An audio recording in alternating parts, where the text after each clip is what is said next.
I'm joined now by Christopher Wassermann. He's the founder and president of Zermatt Summitt, an annual event in Switzerland promoting ethics in business. So, are we seeing bonuses now returning to pre-crisis levels? Yes, I think so. I think the banks have done, the results will come out very soon. They have probably very big profits. And so we'll be back to the bonuses as we had them a few years ago. With one difference is that now public is asking for more accountability and more transparency. So these numbers, which were the same before, are known by everybody. And these are big numbers. So how can we then expect government regulators to respond to that?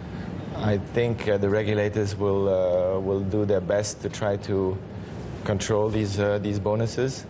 Will they succeed?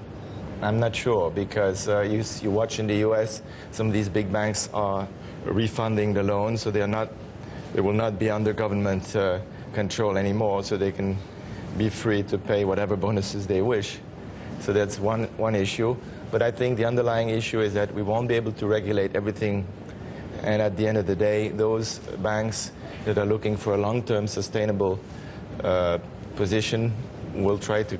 So you're saying regulation will be ineffective? It will be ineffective. What do you expect to see in Europe and the US on regulation in the year ahead? I think a significant clampdown on the banks? Especially in Europe. I think the EU Commissioner just came out today with some statement saying that they will expect some legislation to limit these bonuses, and I think they will go ahead.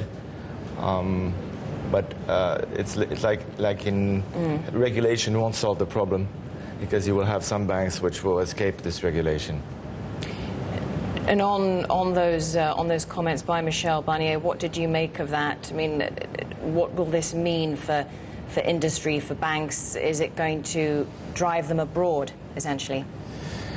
This I don't know. I just know that the paying of large bonuses will continue, because people are looking to have talent and keep some of these traders. There's a big issue now whether some of the governments will not split these banks between let's say, the retail part and the investment part, and make these large banks smaller, and so that, this could be one way to solve the problem too. You were mentioning about the rules not working, so can we expect banks to defer payments, essentially? I hope so, but I'm not sure. Okay, Mr. Zermatt, thank you so much for joining us. Appreciate getting your thoughts. Thank you.